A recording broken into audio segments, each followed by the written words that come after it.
नमस्कार, आदाब, सत श्री अकाल। स्वागत है आप सभी का मेरे चैनल पे। आज हम पढ़ने जा रहे हैं पारिस्थितिकी तंत्र का पार्ट 3। इसके फर्स्ट और सेकंड पार्ट को हम कंप्लीट कर चुके हैं। इसके फर्स्ट पार्ट में हमने पढ़ा था पारिस्थितिकी तंत्र क्या है, उसके बारे में पढ़ा था। पारिस्थितिकी तंत्र की जो परिभाषा है उसके बारे में पढ़ा था। परितंत्र की अवधारणा के बारे में, उनकी संरचना और कार्य के बारे में पढ़ा था। जो पारिस्थितिकी तंत्र होते हैं उसके विशेषताओं के बारे में पढ़ा था, जिसमें हमने उपभोक्ता के बारे में पढ़ा था, उत्पादक के बारे में पढ़ा था और अपघटक के बारे में पढ़ा था।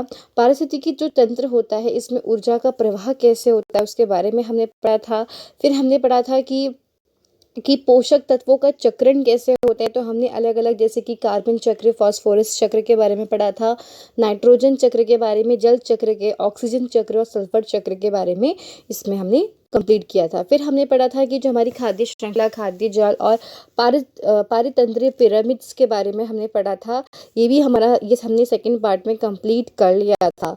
तो जो आज है, आज जो हम जो पढ़ने जा रहे हैं वो हम पढ़ेंगे कि जो पारितंत्र होते हैं उनके बारे में बिल्कुल विस्तार से उसके बारे में पढ़ेंगे। तो जिसमें हम पहले पढ़ने जा रहे हैं वन पारिस्थितिकी तंत्र के बारे में। वन पारिस्थितिकी तंत्र के बारे में पढ़ेंगे।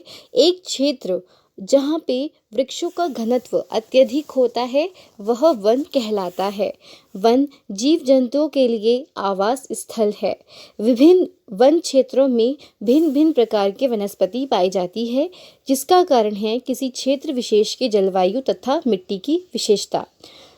यानी कि कोई भी क्षेत्र जहाँ पे क्या वृक्षों का घनत्व मतलब डेंसिटी, जब किसी क्षेत्र में बहुत ज़्यादा ही वृक्ष होते हैं, उनकी संख्या अधिक होती है, तो उसे हम वन कहते हैं।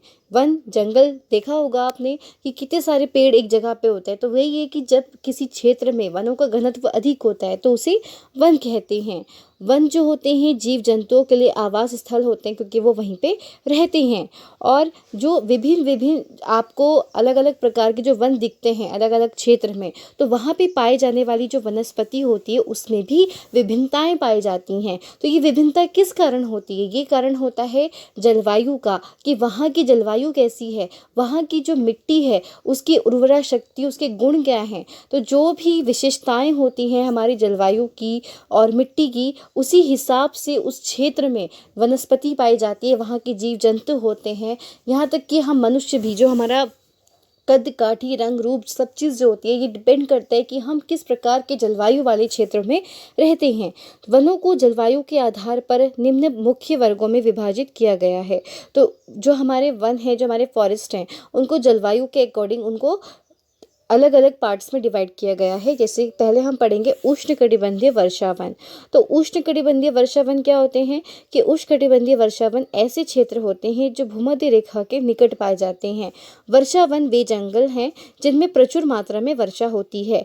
धरती पर रहने वाले समस्त पशुओं तथा पौधों की प्रजातियों की आधी संख्या इन वर्षावनों में रहती है। वर्षावन नम होता है। लंबे चौड़े पत्ते वाले सदाबहार पेड़ की वहाँ पे प्रमुख पौधे होते हैं जो वन की सतह पर पत्तेदार वितान का गठन करते हैं। वर्षा वनों के कई क्षेत्रों में भूमि समूह पर सूरज की रोशनी न पहुंच पाने के कारण बड़े वृक्षों के नीचे छोटे पौधे और झाड़ियां बहुत कम उग पाती हैं। इस कारण वन से होते हुए लोगों व अन्य जानवरों का चलना संभव हो जाता है। किसी कारणवश यदि पत्तों के वितन को नष्ट या पतला कर दिया जाता है तो नीचे की जमीन शीघ्र ही घनी उलझी लताओं, झाड़ियों व जंगल कहे जाने वाले छोटे पेड़ों से भर जाती है और पोषक तत्वों को पैदा करती है। इन वनों में बांस, रबर, नारियल, महोगनी, रोजवुड, सरू, सेडार, सुपारी, केला, सिनकोना आदि के वृक्ष होते हैं। ये वन बहुत घने होते हैं। इनमें शीत तथा ग्रीष्म ऋतु के तापमान में भिन्नता नहीं पाई जाती है। उष्णकटिबंधीय वर्षावन वर्तमान में मानव गतिविधि के कारण तेजी से सिकुड़ रहे हैं, क्योंकि हम मनुष्य ने क्या है, वनों का विनाश कर दिया है, पेड़ पौधों को काट काट के, है ना। फिर है उष्णकटिबंधीय पतझड़ी वन। अब हम इसके बारे में पढ़ेंगे। तो जिन क्षेत्रों में वर्षा जो होती है मौसमी एवं कम मात्रा में होती है, वहाँ पे पतझड़ की ऋतु होती है। यहाँ केवल मानसून में ही वर्षा होती है।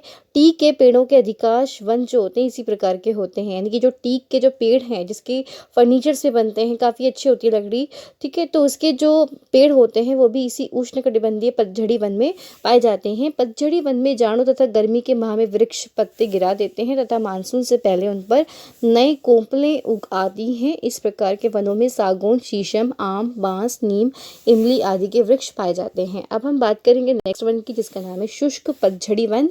ग्रीष्म ऋतु का प्रभाव यहाँ अधिक समय तक रहता है तथा इस ऋतु में इन वन क्षेत्रों में हरी सीमा नहीं होती है। यहाँ पतझड़ी वन झाड़ियाँ तथा कांटेदार पत्तियाँ होती हैं। कुछ वृक्ष सूखने से पहले पत्तियाँ गिरा देते हैं। फिर है शीतोष्ण वर्षा वन। शीतोष्ण शंकुधारी वन विश्व के शीतोष्ण क्षेत्रों में पाए जाने वाले वन हैं। इन क्षेत्रों में ग्रीष्म ऋतु गर्म तथा शीत ऋतु ठंडी होती है तथा पर्याप्त वर्षा होती है, जिससे वन जीवित रह पाते हैं। अधिकांश शीतोष्ण शंकुधारी वन सदाबहार होते हैं, परंतु कुछ वन शंकुधारी और चौड़ी पत्ती वाले सदाबहार या पर्णपाती वनों के मिश्रण होते हैं। शंकुधारी जो वन होते हैं ये यूरोप, अमेरिका, कनाडा तथा एशिया में पाए जाते हैं। फिर है शीतोष्ण पतझड़ी वन। इन वनों का तापमान सामान्य रहता है तथा ग्रीष्म ऋतु लंबी और शीत ऋतु सामान्य होती है। यहाँ वर्षा होती रहती है। सामान्यतः यहाँ पे पॉपुलर, ओक आदि के वृक्ष पाए जाते हैं। और लास्ट है हमारा सदाबहार शंकुधारी वन। इस प्रकार के वन आर्कटिक टुंड्रा के दक्षिणी भाग में होते हैं। इन क्षेत्रों में शीत ऋतु लंबी तथा शुष्क और ग्रीष्म ऋतु छोटी होती है। सूरज की रोशनी अल्प समय के लिए ही उपलब्ध होती है। मुख्यतः यहाँ चीड़, देवदार आदि के वृक्ष होते हैं जिनके पत्ते नुकीले तथा चिकने होते हैं। ठीक है, तो ये हमारा वन के बारे में था, जिसमें हमने वनों के टाइप्स के बारे में पढ़ा है, उसके प्रकार के बारे में कि कौन कौन से अलग अलग प्रकार के जो हमारे वन होते हैं उसको डिवाइड करके। अब हम पढ़ेंगे चरागाही परितंत्र के बारे में। चरागाह अथवा घास स्थल ऐसी क्षेत्रें जहाँ वर्षा प्रायः कम होती है। इन घास स्थलों में घास प्रमुखता से पाई जाती है, लेकिन कहीं कहीं पर वृक्ष व छोटी झाड़ियां भी होती हैं। पृथ्वी पर लगभग 24% वनस्पति घास स्थलों के रूप में पाई जाती है। अपर्याप्त वर्षा के कारण इन क्षेत्रों में पेड़ व झाड़ी बहुतायत में नहीं उग सकते, परंतु इतनी वर्षा मानसून में घास के आवरण को पैदा करने के लिए पर्याप्त होती है। उष्ण कटिबंधों में पाई जाने वाली घासों को सवाना कहते हैं। शीतोष्ण कटिबंधों में मध्य अक्षांश विस्तृत लंबी घासों को स्टेपी कहा जाता है। देखिए, जो ये हमारे ग्रासलैंड्स पे होते हैं तो इनको चरागाह को इंग्लिश में ग्रासलैंड्स बोलते हैं, और अलग अलग क्षेत्रों में कहीं पे इन्हें स्टेपी बोलते हैं, कहीं पे पम्पास बोलते हैं, कहीं पे डाउन्स बोलते हैं। तो ये क्या है कि ये अलग अलग नाम से जाने जाते हैं अलग अलग क्षेत्रों में। ठीक है, फिर हम बात करेंगे सवाना घास के मैदान के बारे में। तो इन घासों का जो विस्तार होता है वो उष्णकटिबंधीय वनों के निकटवर्ती क्षेत्रों में होता है। ऑस्ट्रेलिया के उत्तरी भाग, सूडान, कोलंबिया, वेनेजुएला, ओरिनिका नदी की घाटी एवं ब्राजील के दक्षिणी भूभाग सवाना घास क्षेत्र हैं। इन क्षेत्रों में वर्षा कम से मध्यम होती है। सवाना घासों की जो लंबाई होती है वो 15 फीट यानी कि 15 फीट तक होती है, और इन घासों के बीच छोटी पत्तियों वाले कांटेदार छतरी नुमा वृक्ष पाए जाते हैं। सवाना घासें शीत, शरद एवं वसंत ऋतुओं में सूख जाती हैं। शुष्क मौसम में अक्सर आग लग जाती है। ये घास पशुओं के खाने योग्य नहीं होती है। पत्तियों में तेज धार होने के कारण जीभ काट लेती है तथा यहाँ दीमक प्रमुखता से पाई जाती है। तो ये जो इसके बारे में था, ये सवाना घास के मैदानों के बारे में विशेषता थी। और ये प्रेयरी मैदान के बारे में पढ़ेंगे तो जो उत्तरी अमेरिका यानी कि हमारा नॉर्थ अमेरिका है, तो ये विशाल घास का मैदान है। मतलब कि जो उत्तरी अमेरिका में जो ये घास का मैदान है इसको वहाँ पे प्रेयरी कहते हैं। इसका अधिकतर जो भाग है वो संयुक्त राज्य में सीमित है। इसका उत्तरी भाग कनाडा में है। अर्जेंटीना में 64 डिग्री पश्चिम देशांतर से पूरब की ओर समुद्र तट तक, यूरेशिया में हंगरी, रोमानिया, यूक्रेन से होता हुआ दक्षिणी भागों में तथा पश्चिमी चीन के कतिपय क्षेत्रों में पाया जाता है। प्रेयरी घास का विस्तार मध्य अक्षांशों में मिलता है। ये घास क्षेत्र सामान्यतः समतल अथवा हल्के ढलान वाले होते हैं। प्रेयरी घासें सघन एवं मुलायम होती है तथा इनके मध्य वृक्ष नहीं पाए जाते हैं। इनकी ऊंचाई 5 से 10 फीट तक होती है। अधिक चराई व गर्मियों में लगने वाली आग झाड़ियों और छोटे पेड़ों को उगने नहीं देती है। यहाँ की मृदा उपजाऊ है, जिसके कारण कृषि के लिए इन घास भूमियों को काटा जा रहा है। फिर बात करेंगे स्टेपी घास के मैदान की। तो स्टेपी घास के बारे में पढ़ लेते हैं। इन घास भूमियों का विस्तार जो है अर्ध शुष्क पश्चिमी एशिया, संयुक्त राज्य अमेरिका, चीन, मंगोलिया तथा दक्षिण पूर्वी ऑस्ट्रेलिया में पाया जाता है। एशिया के शंकुधारी अथवा टेगा वनों के दक्षिण तथा मरुस्थलों के उत्तर में स्टेपी घासें उगती हैं, जिनकी ऊंचाई 1 से 3 फीट तक होती है। इन घासों के मध्य में पेड़ नहीं मिलते हैं। इस प्रकार की घास सवाना तथा प्रेयरी के अल्प वर्षा वाले शुष्क क्षेत्र में भी पाई जाती हैं। ये घासें छोटी होती तथा इनकी जड़ें गहरी नहीं होती है। तो ये हमने घास के मैदानों के बारे में पढ़ा था। अब हम बात करेंगे मरुस्थलीय पारितंत्र के बारे में। मरुस्थलीय किसे कहते हैं, डेजर्ट एरिया जो होते हैं हमारे, तो ये पारिस्थितिकी तंत्र उन क्षेत्रों में पाए जाते हैं जहाँ पर जो वर्षा होती है वो 25 सेंटीमीटर से भी कम होती है, और इन स्थानों में सतही जल की कमी तथा मृदा में नमी व जैविक तत्वों का अभाव होता है, क्योंकि बारिश ही नहीं होती है तो नमी कहाँ से होगी, है ना। फिर मरुस्थलीय पारिस्थितिकी तंत्र में भौगोलिक दृष्टि से विभिन्नताएं होती हैं। इन मरुभूमि में जैव विविधता न्यूनतम होती है तथा अकाल रोधी क्षमता वाले जो पौधे होते हैं वो अधिक पाए जाते हैं। यहाँ वायुमंडल शुष्क रहता है, दिन के समय तापमान अधिक होता है और रात के समय कम होता है। इन स्थानों पर कटीली झाड़ियाँ, छोटे छोटे पेड़ तथा विभिन्न प्रकार की घासें पाई जाती हैं। विश्व में लगभग 1/3 भूभाग मरुस्थल है। मरुस्थलीय जीवों की जो त्वचा होती है वो मोटी खुरदुरी होती है, जो जल संरक्षण में सहायक होती है। सामान्यतः जीव बिलों में रहते हैं, इनके नीचे बिल बना करके रहते हैं जमीन के अंदर। मरुस्थलीय मृदा पोषक तत्वों से युक्त है परंतु जल के अभाव से ग्रसित है। इन क्षेत्रों के पत्ते संकुचित या कटीले होते हैं जो जल संरक्षण में सहायक होते हैं। कुछ पौधों के पत्तों पर मोम की परत होती है जो वाष्पोत्सर्जन की दर कम करने में सहायक होते हैं। अधिकतर वृक्ष चपटे तने वाले एवं लंबी जड़ों वाले होते हैं ताकि वे जल प्राप्त कर सकें। जो मरुस्थल होते हैं वो 2 प्रकार के होते हैं। तो हम मरुस्थल के बारे में पढ़ लेते हैं। मरुस्थल कितने प्रकार के, 2 प्रकार के होते हैं। एक होता है उष्ण मरुस्थलीय वनस्पतियां, जहाँ पर पाई जाने वाली जो वनस्पतियां होती हैं वो कांटों युक्त होती है, मोटी पत्ती वाली होती है, मोटी छाल तथा लंबी जड़ों वाली होती हैं। उत्तरी अमेरिका के उष्ण मरुस्थलों में सेज ब्रूश, नागफनी, क्रियोसोट उगते हैं। एशिया में सक्साल, ऑस्ट्रेलिया में यूकेलिप्टस तथा अफ्रीका में अकेशिया के मरुद्भिद हैं जिनकी ऊंचाई 2 फीट से 20 फीट तक होती है। मरुभूमि के मध्य में बेर, बबूल, खेजड़ी जैसे कटीले पेड़ पाए जाते हैं तथा जहाँ स्रोत है वहाँ ताड़ खजूर के वृक्ष होते हैं। ये विशेषता थी उष्ण मरुस्थलीय वनस्पति के बारे में। अब हम बात करेंगे टुंड्रा शीत मरुस्थलीय वनस्पति के बारे में। तो ध्रुवीय क्षेत्रों के रेगिस्तान ठंडे होते हैं। यहाँ पूरे वर्ष तापमान 0 डिग्री सेल्सियस से कम रहता है तथा धरती की सतह पर सदैव बर्फ की चादर सी बिछी रहती है। यहाँ वर्षा नगण्य होती है, मतलब बिल्कुल नहीं होती है। ग्रीष्मकाल जो होता है अल्पकाल का होता है, यानी कि कम समय के लिए होता है। और इस क्षेत्र में मुख्य रूप से बौनी झाड़ियाँ, घास, लाइकेन, काई और दलदली पौधे उगते हैं। विश्व के कुछ टुंड्रा प्रदेशों में छितरवे वृक्ष भी पाए जाते हैं। टुंड्रा प्रदेश में उगने वाले वृक्षों की बढ़ोतरी कम तापमान व अपेक्षाकृत छोटे मौसम के कारण प्रभावित होती है। ग्रीष्मकाल के प्रारंभ होते ही बढ़ने वाली घासें उगती हैं जिनमें रंग बिरंगे फूल खिलते हैं। इन वनस्पतियों का जीवन अल्पकाल का होता है तथा ग्रीष्म ऋतु के जाते ही ये वनस्पतियां भी समाप्त हो जाती हैं। इस इलाके में रेंडियर, ध्रुवीय भालू, लोमड़ी, कैरिबो, मस्क बेल तथा खरगोश आदि स्थानीय जीव पाए जाते हैं। ग्रीष्म ऋतु में अनेक प्रकार के पक्षी भी यहाँ पाए जाते हैं। अब हम पढ़ लेते हैं जलीय पारिस्थितिकी तंत्र के बारे में। जलीय पारिस्थितिकी तंत्र में पौधे और प्राणी जल में रहते हैं। जलीय पारिस्थितिकी तंत्र जल के गुणों जैसे कि पानी की किस्म, जिसमें उसकी स्वच्छता, खारापन, ऑक्सीजन की मात्रा और प्रवाह की दर सम्मिलित है। इसके आधार पर इनके 2 वर्गों स्वच्छ जल पारिस्थितिकी तथा महासागरीय जल पारिस्थितिकी में विभाजित किया गया है। स्वच्छ जल एवं महासागरीय जल की गुणवत्ता में अंतर होता है। समुद्री पारितंत्र खारे होते हैं तथा समुद्री तल में लवण की जो मात्रा होती है वो 0.5% से भी कम होती है। जलीय पारिस्थितिकी तंत्र निम्नलिखित प्रकार के होते हैं। तो कितने प्रकार के होते हैं इसके बारे में देखिए। तालाब का पारिस्थितिकी तंत्र, तो तालाब जो होता है वो एक छोटा और स्थिर जलीय पारिस्थितिकी तंत्र है। तालाब के 2 प्रकार होते हैं, एक अस्थायी तालाब तथा स्थायी बड़ा तालाब। अस्थायी तालाब जो होता है उसमें उसमें जो जल होता है केवल वर्षा ऋतु में होता है, जबकि स्थायी तालाब में जल साल भर रहता है। वर्षा ऋतु के समाप्ति के बाद अधिकांश तालाब सूख जाते हैं तथा स्थलीय पौधों से ढक जाते हैं।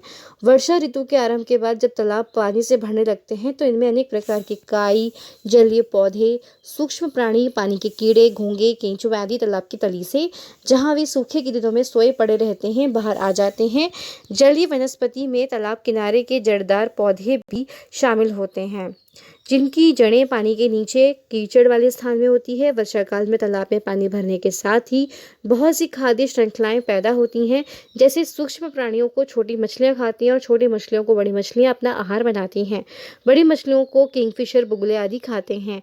जल के सूक्ष्म जीव पशुओं के मल तथा मृत पौधों व पशुओं पर निर्भर होते हैं। सूक्ष्म जीवों की क्रिया से मृत पदार्थ पोषक तत्वों में विघटित हो जाते हैं, जिनको जलीय पौधे ले लेते हैं। इस प्रकार से तालाब का पोषक चक्र पूर्ण हो जाता है। अस्थायी तालाब वर्षा ऋतु के समाप्ति के बाद अपनी पूर्व अवस्था में आ जाते हैं। मानव गतिविधियों जैसे तालाब में कपड़े धोना, पशुओं को नहलाना, विषाक्त रसायनों का निस्तारण जल में करना आदि द्वारा तालाब का पानी प्रदूषित होता है। अब बात करते हैं नदी नालों के पारितंत्र के बारे में। तो नदियों तथा नालों का जन्म होता है वो जल वर्षण से होता है, जिनमें समस्त जीवन रूप बहते जल के आसपास प्रवाह के अनुरूप ढले होते हैं। नालों में पाए जाने वाली जीवों को जल धाराओं के तीव्र दबाव को सहना पड़ता है, परंतु कुछ पौधे व बिल बनाने वाले प्राणी पहाड़ी नालों के तेज प्रवाह को भी झेल सकते हैं। नदियाँ पहाड़ी क्षेत्रों तक पहुँचती हैं, जो अंततः समुद्र में मिल जाती हैं। जो स्थान नदियों का उद्गम स्थल होता है उस जगह नदी का जल स्वच्छ होता है, शीतल व तेज वेग से बहता है। इसमें विचलित ऑक्सीजन भी अधिक मात्रा में होती है। मछलियों की महशीर जैसी कुछ प्रजातियां प्रजनन के लिए नदियों से ऊपर चढ़कर पहाड़ी नालों में चली जाती हैं। प्रजनन को समर्थ बनाने के लिए उन्हें दर्पण जैसे स्वच्छ पानी की आवश्यकता होती है। नदी नालों के पौधों और प्राणियों के समुदाय, उनमें बहने वाले पानी की स्वच्छता, प्रवाह, ऑक्सीजन की मात्रा तथा तलहटी की प्रकृति पर निर्भर होते हैं। नदी नालों के जल की प्राकृतिक गुणवत्ता प्रदूषित औद्योगिक, नगरीय एवं कृषि अपशिष्टों के कारण नष्ट होते हैं। फिर है जल पारिस्थितिकी तंत्र के बारे में। तो झील ताजा जल का विशाल एवं स्थिर स्रोत है। झील के परितंत्र को सूर्य से ऊर्जा मिलती है। इसके उथले क्षेत्र को उथला तटीय अनुक्षेत्र, खुले क्षेत्र जहां सूर्य की रोशनी आसानी से पहुंचती है, खुला प्रकाशीय अनुक्षेत्र तथा गहरे क्षेत्र जहां सूर्य का प्रकाश उपलब्ध नहीं है, नितल अनुक्षेत्र कहते हैं। झीलों में वास करने वाले शैवालों को सूर्य के द्वारा ऊर्जा मिलती है तथा यह ऊर्जा शैवालों को खाने वाले सूक्ष्म प्राणियों को चली जाती है। इस प्रकार यह ऊर्जा शाक भक्षियों और मांस भक्षियों को स्थानांतरित होती है। समुद्र खाड़ी के बारे में बात करेंगे तो पृथ्वी का लगभग 71% भाग जलमग्न है। यह समुद्री पारिस्थितिकी तंत्र के रूप में है।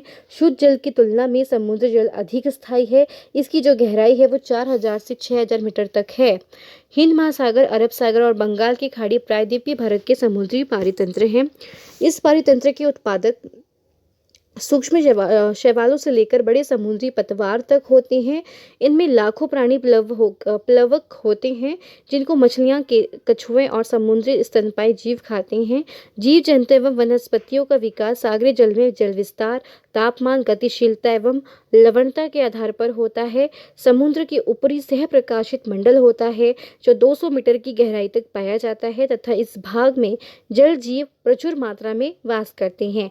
अप्रकाशित मंडल सागर के 200 मीटर से अधिक गहरे भाग को कहते हैं, जिसमें निवास करने वाले जीवों को नेक्टन कहते हैं। समुद्र की तलहटी में रहने वाले जीवों को बेंथस कहा जाता है। मनुष्य के लिए महासागर भोजन, सागरीय उत्पाद, औषधि, खनिज लवण जैसे मैग्नीशियम, फास्फोरस, जीवाश्म ईंधन, प्राकृतिक गैस इत्यादि के मुख्य स्रोत हैं। अब देखिए, जो हमने ये पूरा जो चैप्टर पढ़ा है, इसका सारांश जो है इसके बारे में दिया है कि पारिस्थितिकी तंत्र में प्राप्त होने वाली ऊर्जा का मुख्य स्रोत सूर्य है। सौर विकिरण से आने वाले समुद्री ताप ऊर्जा का मुझे हिंदी में समझ में नहीं आ रहा है क्या लिखा है, इतना भाग ही पृथ्वी तक पहुंचता है। ये आप एक बार चेक कर लेना कि ये क्या लिखा है हिंदी में, क्योंकि मैं श्योर नहीं हूँ। पृथ्वी तक पहुंचता है। शेष वायुमंडलीय गैसों, जलवाष्प तथा ओजोन द्वारा अवशोषित कर लिया जाता है। वनस्पति एवं प्राणियों में ऊर्जा अनेक प्रकार से परिवर्तित होती है। किसी भी समुदाय में अनेक प्रजातियों के प्राणी परस्पर एक दूसरे को तथा अपने पर्यावरण को प्रभावित करते हैं। इस व्यवस्था को पारिस्थितिकी तंत्र कहते हैं। पौधों, जीव जंतु एवं भौतिक पर्यावरण को सामूहिक रूप से पारिस्थितिकी तंत्र कहते हैं। पारिस्थितिकी तंत्र को 2 भागों में विभाजित किया जाता है, जलीय पारिस्थितिकी तंत्र एवं स्थलीय पारिस्थितिकी तंत्र। पारिस्थितिकी तंत्र के मुख्यतः 2 प्रकार के संगठक होते हैं। संगठक मतलब कॉम्पोनेंट्स, जैविक कारक और अजैविक कारक।